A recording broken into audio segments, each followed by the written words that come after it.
हीरक राजा की चर्चा होती थी। आज तो सत्यजीत दा है नहीं, अगर होते तो टाइटल बनाकर हीरक रानी बनाने का भाई और बहनों, ममता दीदी की पार्टी से ज्यादा झूठ कोई और बोल ही नहीं सकता देश में। ये लगातार झूठ बोलने की आदत है।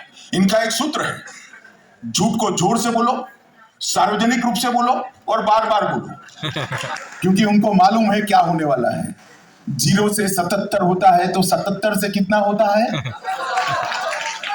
0 से 77 होता है तो 77 से 2/3 की सरकार बनती है, और 2 से 18 बनता है तो 18 से 35 बनता है। ये बात दीदी को मालूम है। आज वो बंगाल की क्या हालत कर रखी, कट मनी, सिंडिकेट, घुसपैठ, परिवारवाद, भ्रष्टाचार, और जहां पर रविंद्र संगीत सुनाई पड़ता था वहां बम धमाकों की गूंज सुनाई पड़ती है। बंगाल का दीदी ने पतन करने में कोई कसर नहीं छोड़ी है। जब अभी तो क्या होगा है, बंगाल में क्या हो रहा है, एडमिनिस्ट्रेशन का पॉलिटिसाइजेशन हो गया है, एडमिनिस्ट्रेशन का राजनीतिकरण हुआ है, राजनीति का अपराधीकरण हो गया है, गुंडों के हाथ में राजनीति पड़ गई है, और भ्रष्टाचार को इंस्टीट्यूशनलाइज कर दिया गया है। हर चीज में cut money, cut money, cut money, और कट मनी लेकर क्या करते हैं, विदेश ले जाते हैं, महल नुमा बंगलो बनाते हैं, और फिर हवाई चप्पल पहनकर घूमते हैं। एक मंत्री के घर से 30-30 करोड़ की घटिया, 30 करोड़ रुपया क्या होता है? 50 करोड़। मैं सुधार कर लेता हूं, एक मंत्री के घर से 50 करोड़ की नोटों की गड्डियां, और ममता दीदी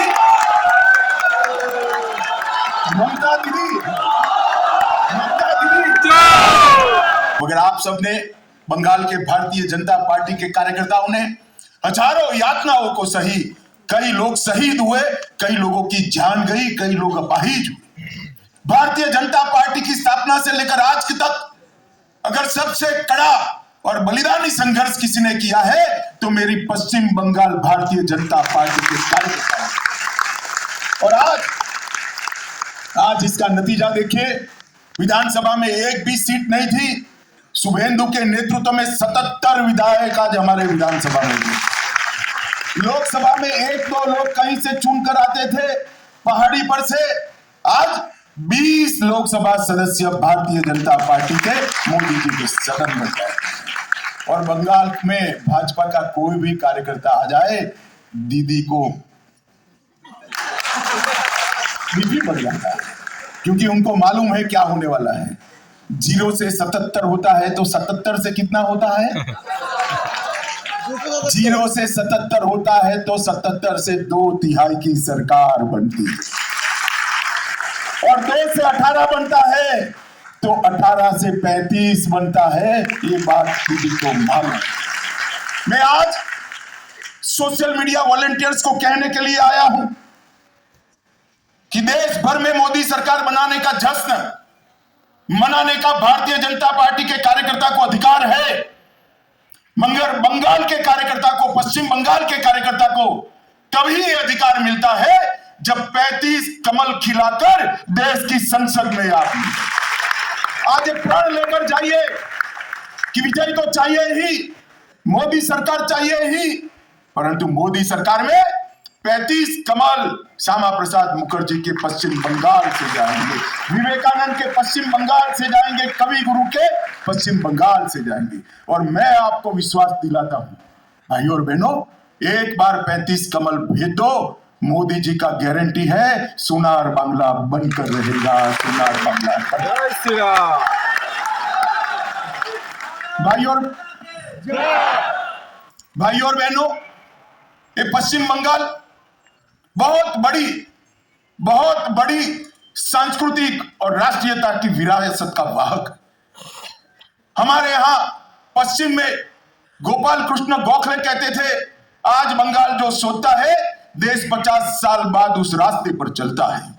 देश का आजादी का इतिहास उठाकर देख दो, आनंद मठ से लेकर खुदीराम बोस तक, अरविंद घोष से लेकर कई सारे, सुभाष बाबू तक, कई सारे लोगों ने भारत की आजादी का नेतृत्व, आंदोलन का नेतृत्व करने का काम किया। संगीत हो, कला हो, हर क्षेत्र के अंदर, विज्ञान हो, संशोधन हो, हर क्षेत्र के अंदर बंगाल टॉप पर था। बंगाल के अंदर यही धरती के कारण पूरे भारत को सुजलाम सुफलाम कहा गया। यही धरती के कारण पूरे भारत को सोने की चिड़िया कहा गया। आज वो बंगाल की क्या हालत कर रखी? कटमनी, सिंडिकेट, घुसपैठ, परिवारवाद, भ्रष्टाचार, और जहां पर रविंद्र संगीत सुनाई पड़ता था वहां बम धमाकों की गूंज सुनाई पड़ती है। बंगाल का दीदी ने पतन करने में कोई कसर नहीं छोड़ी है।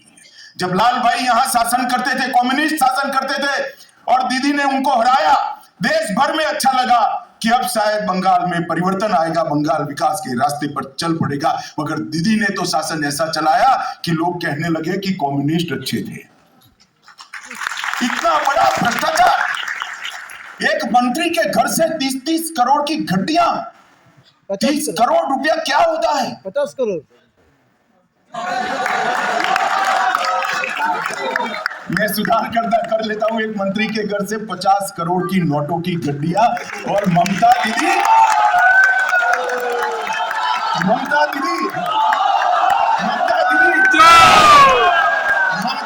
जवाब देने को तैयार नहीं। उनमें हिम्मत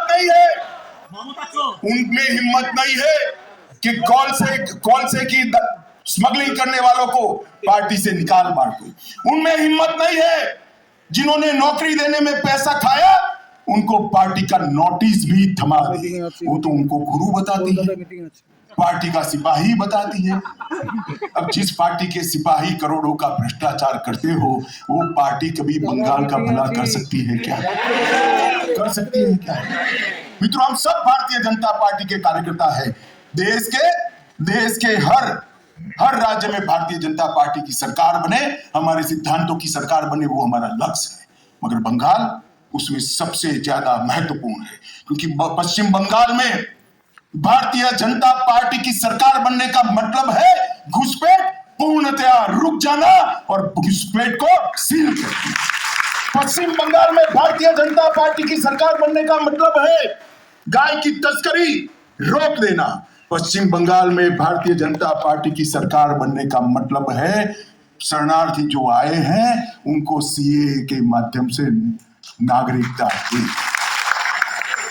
और दीदी कई बार हमारे शरणार्थी भाइयों को गुमराह करी कि सीए होगा नहीं होगा, कानून बनाकर रुक गए। आज मैं आप सबके सामने कहकर जाता हूं, सीए इस देश का कानून है, इसको कोई रोक नहीं सकता, सबको नागरिकता मिलेगा। ये हमारी पार्टी का कमिटमेंट है। जो भाई आसपास के राज्यों से प्रताड़ित होकर यहां आए हैं, उनको धर्म परिवर्तन की धमकी देकर भगाया गया है, उनके सम्मान की, उनके मान की, उनकी संपत्ति की, उनके अच्छे जीवन की रक्षा करना हर हिंदुस्तानी का फर्ज है, और ये होकर रहेगा। दीदी आप चिंता मत। भाई और बहनों, मोदी जी के नेतृत्व में नड्डा जी ने अभी विगत से बताया भारत कहां से कहां पहुंच। आर्थिक क्षेत्र में बहुत बड़ी छलांग मोदी जी के नेतृत्व में लगी है। इंफ्रास्ट्रक्चर में भारत के हर राज्य में विकास हो रहा है, गरीबों के जीवन में हर राज्य में परिवर्तन आ रहा है, मगर बंगाल को कोई फायदा नहीं मिल रहा है, क्योंकि दीदी डरती है कि मोदी जी की योजनाओं को नीचे पहुंचाया तो जनाधार खिसक जाएगा। अरे दीदी, जनाधार खिसक चुका है, बंगाल की जनता तय कर बैठी है कि अब की बार मोदी सरकार। भाई और बहनों, बंगाल का विकास और भारतीय जनता पार्टी की सरकार, ये दोनों एक दूसरे के साथ जुड़े हुए हैं। मोदी जी ने 13 करोड़ लोगों को गरीबी की रेखा के ऊपर उठाने का काम किया है, मगर मेरे पश्चिम बंगाल के भाइयों बहनों को 5 लाख तक की स्वास्थ्य सुविधाएं नहीं मिलती है। आज भी 12 लाख किसानों को 6,000 रुपया नहीं मिलता है। मोदी जी की योजनाओं को ममता दीदी जमीन तक नहीं पहुंचने देती।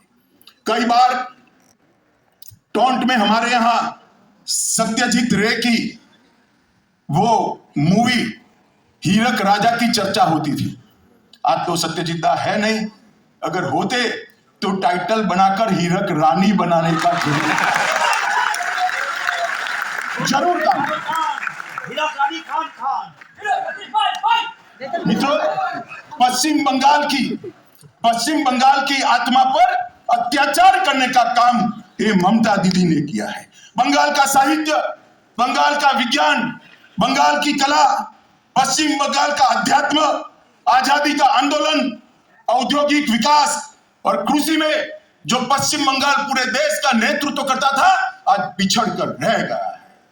मित्रों, नेताजी की कल्पना का सोनार बांग्ला बनाना है, कवि गुरु की कल्पना का बंगाल बनाना है, तो एक काम करना है, ममता की सरकार को उखाड़ कर फेंक देना।